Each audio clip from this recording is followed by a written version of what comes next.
En esta tragedia hay dos víctimas. Una es Adelina, que murió asesinada. La otra es Marina, su hija, que presenció el crimen cuando era una niña. ¿Y sabes qué es lo peor? Pues que apenas tuvo repercusión en su momento. Tiempo después, la historia acabó en el cine. La dirigió un experto en sucesos y tenía un elenco de lo mejorcito, pero tampoco es que sea una de las películas más recordadas. ¿Para qué te voy a decir lo contrario? El caso es que hoy tienes sesión doble. Primero, el chalet donde se rodó Una casa en las afueras, y a continuación, la historia del crimen de Adelina y la casa en que tuvo lugar. Soy el Marqués, esto es Despoblados y Abandonados. ¡Comenzamos!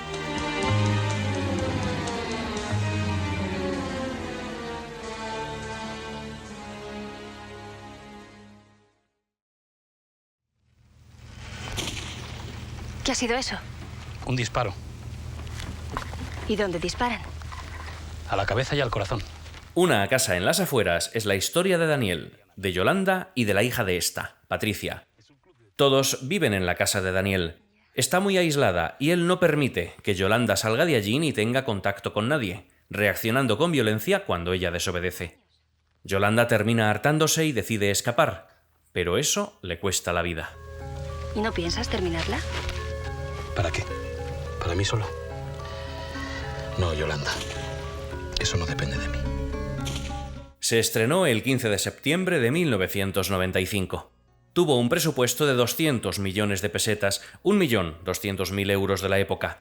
Y para lograr la mayor inmersión con los personajes que interpretaban, tanto el director como los dos actores protagonistas compartieron una casa durante días, en los que analizaron y ensayaron las escenas más dramáticas de la película.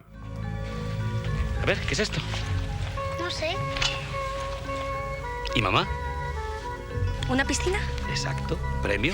Una piscina. O mejor dicho, el proyecto de una piscina. Me gusta el crimen, porque en este país las mejores historias están en las páginas de sucesos. Son palabras del director y productor de la película, Pedro Costa, que otra cosa no, pero experiencia recreando tragedias tiene un rato. No sé si lo sabías, pero durante muchos años fue cronista en El Caso, que era un semanario especializado en noticias de crímenes y sucesos. También trabajó en la revista Interview y le debemos joyas como El caso Almería y sobre todo La huella del crimen, una serie de televisión en la que cada capítulo recrea un crimen real. Si no has visto ninguna de estas obras, estás tardando.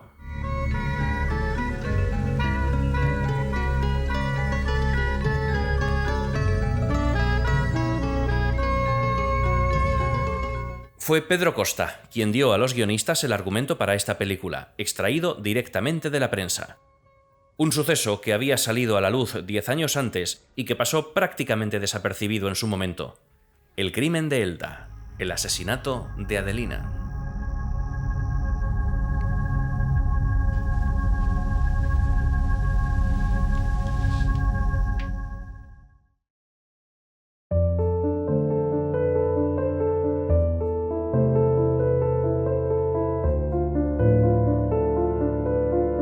Vayamos a 1972. Francisco José Beltrán Martí y Adelina Amira Perceval Jabaloyes estaban casados y vivían en Alicante. Él era inspector de policía retirado y ella ama de casa, o sus labores, como se decía por aquel entonces. El matrimonio no pasaba por su mejor momento y llegaron a la conclusión de que adoptar una criatura podría resolver sus problemas.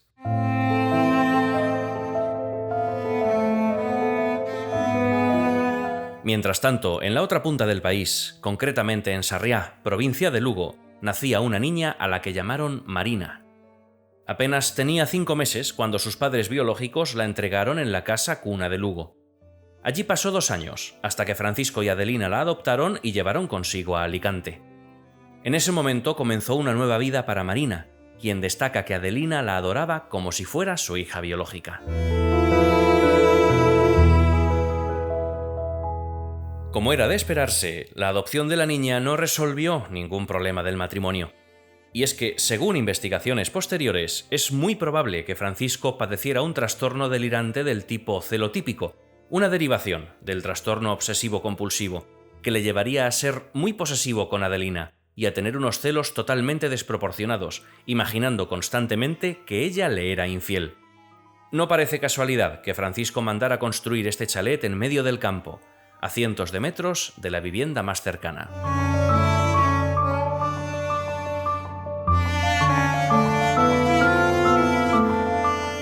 La tragedia ocurrió en agosto de 1977. Tras una discusión muy fuerte, Francisco mandó a Adelina a dormir en el coche. La mujer tenía miedo y le dijo a la niña que, si algún día le pasaba algo, buscase a su hermana Mercedes, que vivía en Alicante. Al día siguiente, Adelina preparó el desayuno como de costumbre, pero cuando salió a tirar la basura, Francisco fue tras ella y le apuntó con un arma de fuego. Marina se puso en medio, pero él la apartó de un empujón y disparó 2 tiros sobre Adelina, que murió en el acto.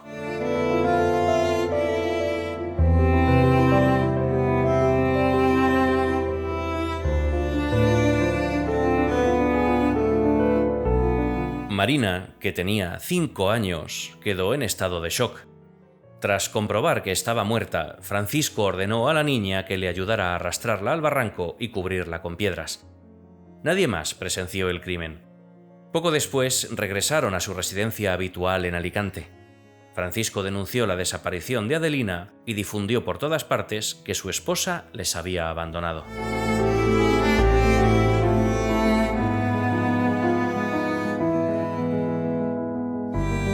Y comenzó el calvario para la pequeña. Pronto aparecieron las agresiones físicas. Arguyendo que la niña tenía un carácter conflictivo, Francisco la recluyó en diferentes centros especiales e incluso llegó a internarla en el psiquiátrico de Teruel. Y cuando Marina regresaba a casa, la encerraba en una habitación del chalet dejándole pan, agua y un orinal, mientras él desaparecía durante días.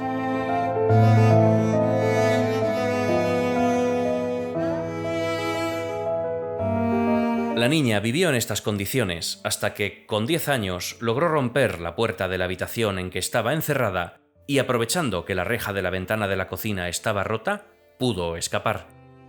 Siguiendo las instrucciones de su madre, salió en busca de su tía Mercedes, que vivía en Alicante, y recorrió los 40 kilómetros de distancia haciendo autostop. Después de tomar declaración a la niña en la comisaría de policía, las autoridades, en parte incrédulas, se desplazaron hasta el chalet del Monte Bolón, donde, siguiendo las indicaciones de Marina, rápidamente encontraron los restos de Adelina.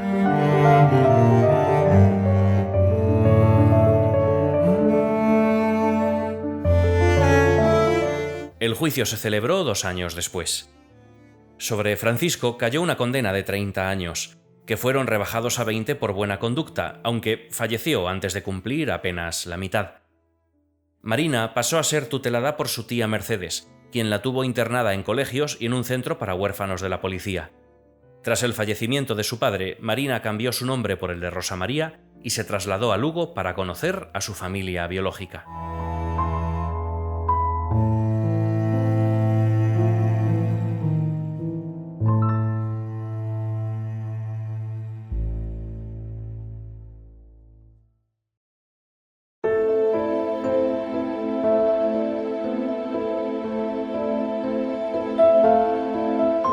Apenas hay notas de prensa porque la violencia de género aún estaba muy normalizada en aquella época. Para los conocidos fue un abandono de hogar, pero la familia de Adelina nunca creyó la versión de Francisco. De hecho, tampoco lo hizo la policía, que había continuado investigando el caso por diferentes vías. Fueron 5 años de incertidumbre, hasta que apareció en comisaría una niña que dijo: «Vi a mi padre disparar a mi madre». Tremendo. Hasta el próximo vídeo. Un abrazo, un beso. Adiós.